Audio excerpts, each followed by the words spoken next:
আসলে আমাদের আহ,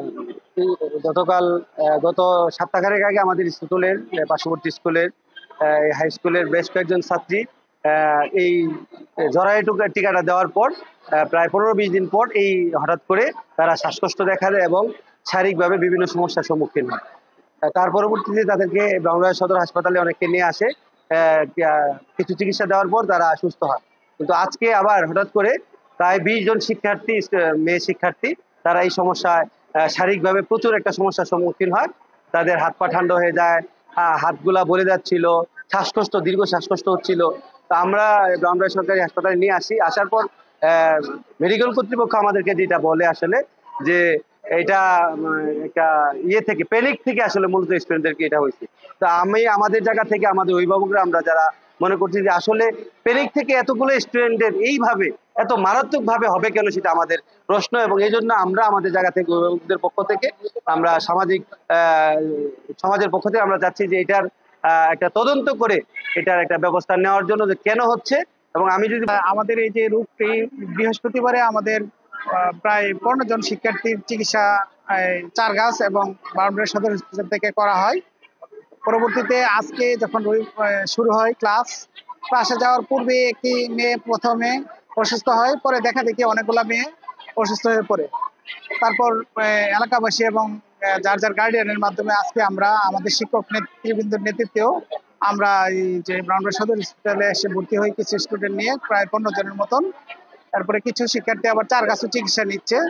এখন আমাদের প্রশ্ন হলো, বৃহস্পতিবারে তো হঠাৎ করে অসুস্থ হওয়ার পরে চিকিৎসা নিয়ে বাড়ি ফেরার পর ভালো হয়েছে, বাট এখন আবার আজকে আবার শুরু হয়েছে। তাহলে এখন বর্তমানে এটা করণীয় কি?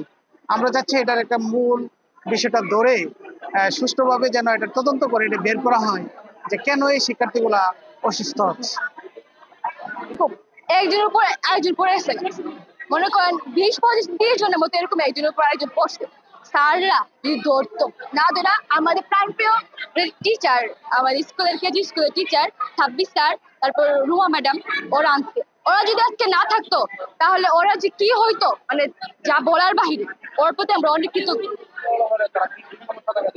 ওরা শ্বাস মানে ফেরাইতে পারে না, এরা মানে হ্যাঁ, শ্বাস অনেক কষ্ট, দম বন্ধ হইতে যে একটা হয়। ব্রাহ্মণবাড়িয়ার নবীনগর উপজেলার একটা স্কুলের কয়েকজন ছেলে, কয়েকজন মেয়ে হঠাৎ করে তাদের শ্বাসকষ্ট, মাথা ব্যথা, বমি হয়েছে।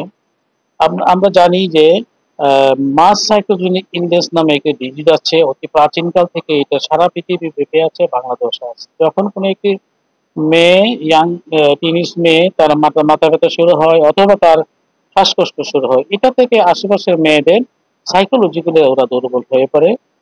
আমরা ওই স্কুলটাতে গত মাসে 22 তারিখ টিকা দিয়েছিলাম, আজকে হচ্ছে 17 তারিখ, প্রায় 1 মাসের কাছাকাছি সময় পার হয়ে গেছে। টিকার সাইড ইফেক্ট গুলি সাধারণত এতদিন পরে হয় না। তারপরও বাচ্চাগুলো যেহেতু অসুস্থ হয়েছে, আমরা আমাদের সদর হাসপাতালের সম্মানিত সুপারিনটেন্ডেন্ট মহোদয়, আরএম মহোদয়ের সাথে কথা বলছি। আমরা একটা মেডিকেল টিম করেছি।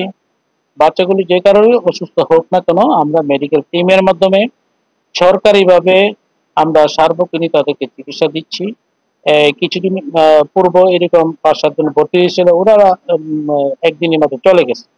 আমরাও তাদেরকে বর্তমানে অবজারভেশন রাখছি। একটু ভালো হয়ে গেলে অভিভাবকের জিম্মা, তাদেরকে আমরা বাড়িতে ছেড়ে দিব।